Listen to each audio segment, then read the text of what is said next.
The lush evergreen forest across the Western Ghats in the Shimoga district of Mysore state is famous for its enchanting beauty, beauty that has inspired many an artist and many a poet. Here the river Sharavati plunges down the mountainside with a dizzy rapture, unfolding a glorious spectacle. It is said once here came a man who on beholding this majestic scene exclaimed, "What a waste!" An odd comment indeed, but the man who made it was no eccentric. This man was contemplating the invisible power hidden in these mighty torrents. He saw in the falls visions of a myriad canals emerging from a reservoir, visions of hydroelectric power which could turn the giant wheels of industry. This man was an engineer. He was a great engineer. He was Dr. VISVESVARAYA.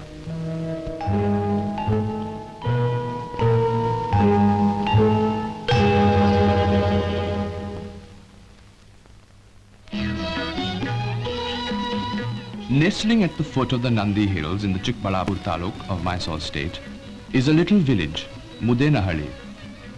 Here, 100 years ago, in 1861, Mokshagundam Visvesvaraya was born.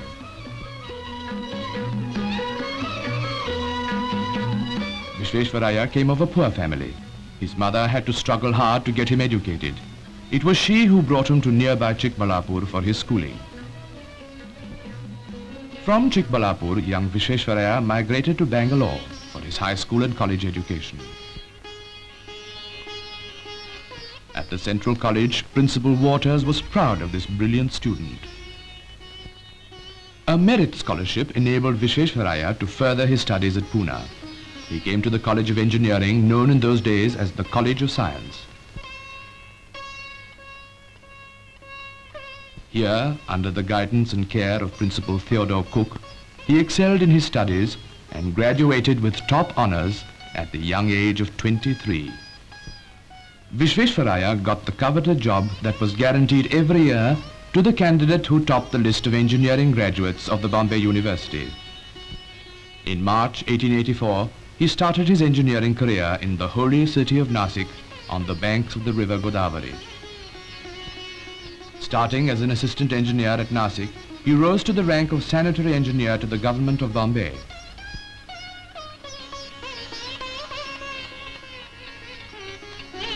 Many and distinguished were the services he rendered during this period.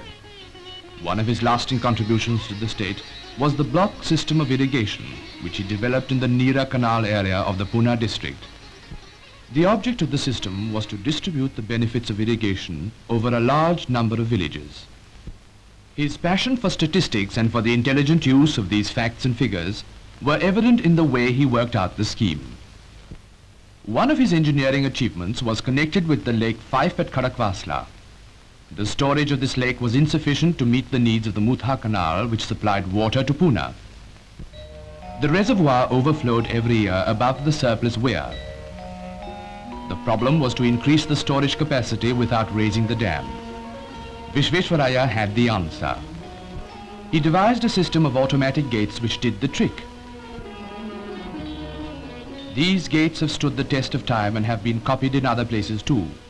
He took out a patent for the gates, but he refused to ask for or accept any royalty from the government.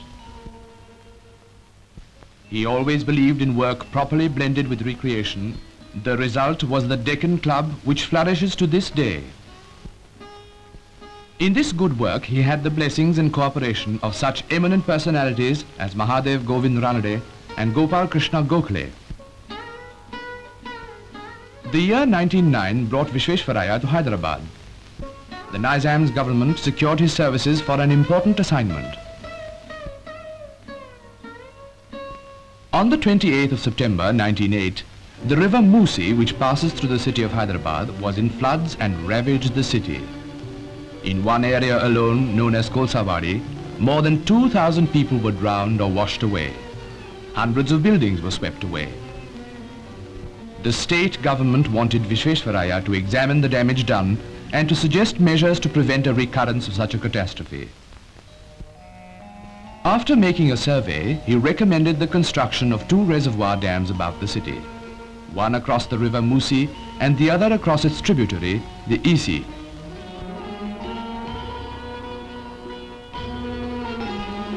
Visvesvaraya will be remembered with gratitude by the people of Hyderabad as long as Usman Sagar and Himayat Sagar reservoirs are remembered. Visvesvaraya also prepared a scheme for a modern system of drainage for Hyderabad city. It's a tribute to his foresight that the drainage disposal machinery which he got installed meets the needs of the city even today, when its population has increased threefold. Visvesvaraya also drew up plans for the improvement of the capital city of Hyderabad. His prophecy that when the improvements were carried out, Hyderabad would be able to hold her head high among her sister cities in India has come true today.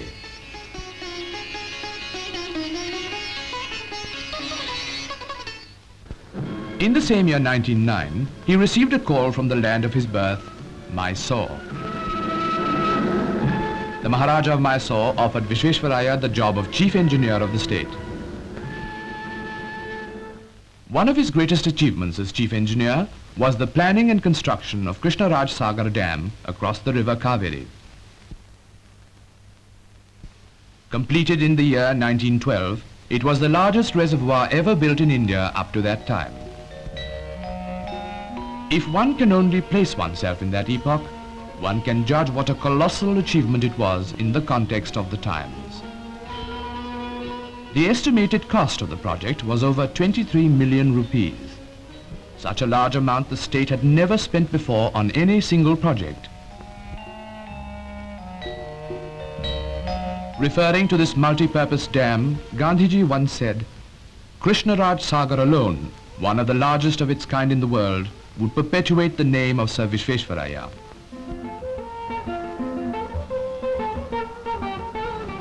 The main irrigation canal named after Visvesvaraya passes through a varied landscape, coursing through an artificial tunnel nearly 2 miles long, an engineering feat for that time.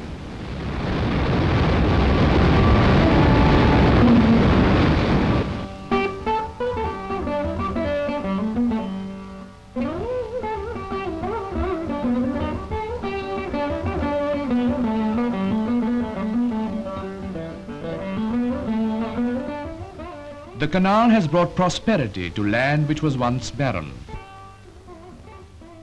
It has led to the extensive cultivation of sugarcane, which has made possible a flourishing sugar industry in the state. The sugar factory in Mandya is one of the largest of that class of factories in India.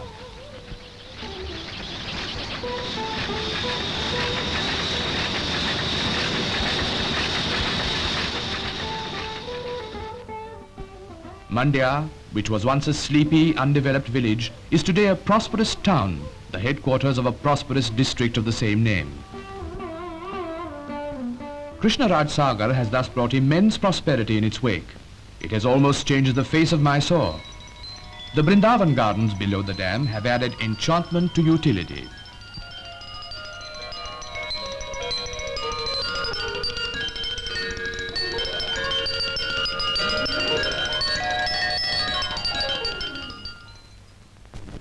An enlightened and appreciative Maharaja elevated Visvesvaraya to the position of the Diwan of the state in 1912. Whether as engineer or Diwan, Visvesvaraya's one aim was to develop the state to enable the people to work well, earn well, and live well. The University of Mysore, the first university in any Indian state, came into being in 1916, thanks to Visvesvaraya's persistent endeavors.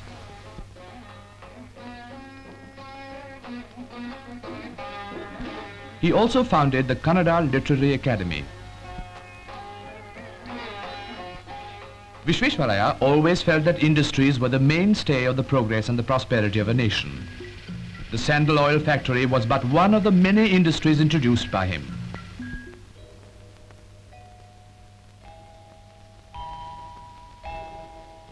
Schemes for a host of other industries like soap, metalworks, chrome tanning and sericulture were developed through the Economic Conference, a planning commission for the state which Visvesvaraya formulated. His diwanship in the state was marked by a single-minded devotion to the cause of the progress of Mysore state. VISVESVARAYA was connected with the Tata Iron and Steel Company for a number of years. It was perhaps this association that turned his thoughts to the exploitation of iron ore available in the state. With his characteristic drive and energy, he soon set up the Bhadravati Iron and Steel Works. After VISVESVARAYA retired from the office of Diwan, the Iron and Steel Works was in a bad state. The world price of iron had fallen. Experts advised the closing down of the enterprise. It was against this background that VISVESVARAYA was persuaded in 1923 to take over as chairman of the board of directors. He set about the task of rehabilitating the works with his usual zeal. Soon Bhadravati iron was selling in the USA at competitive rates. To this day, Bhadravati occupies an important place in the industrial map of the country. The remuneration he earned as chairman of the Iron and Steel Works for over 6 years, VISVESVARAYA turned over to the state government.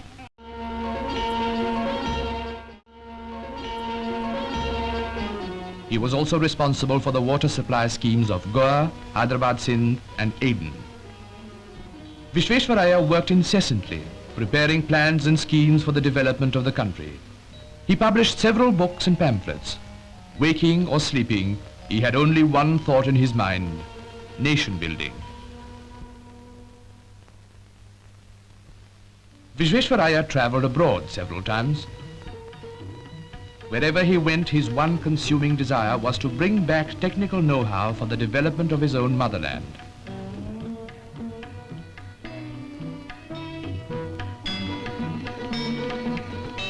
He gave his invaluable technical advice for the location of one of the colossal projects of recent times, the Ganga Bridge at Mokame in Bihar. He was past 90 when he undertook this work.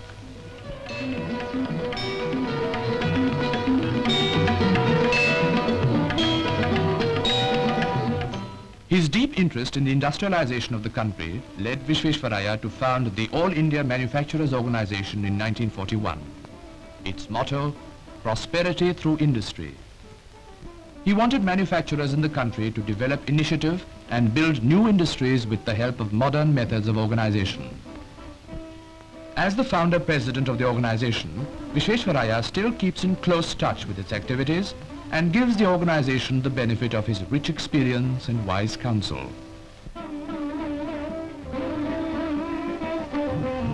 A grateful nation has heaped honors on a man who has served the country in so many spheres. Knighthood, degrees, honoris causa galore.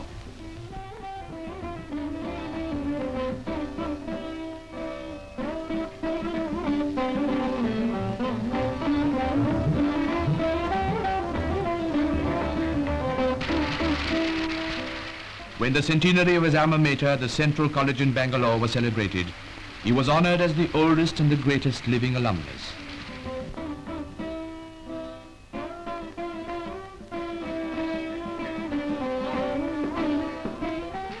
The highest honor that an Indian citizen could receive, the award of Bharat Ratna, came to him. In the citation, he was hailed as the father of the idea of planned development in India.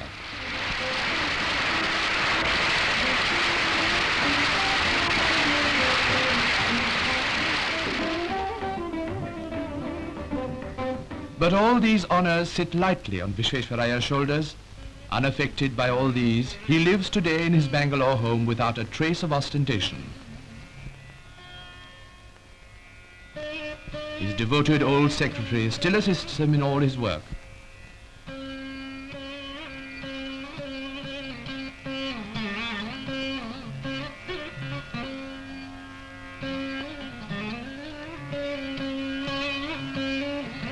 Always meticulously punctual in his habits, VISVESVARAYA keeps himself busy and active, receiving visitors, holding discussions with them, attending social functions.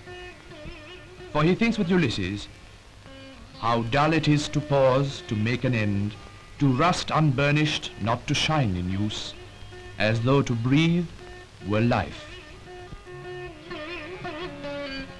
The one motto of VISVESVARAYA throughout his life has been, work is worship.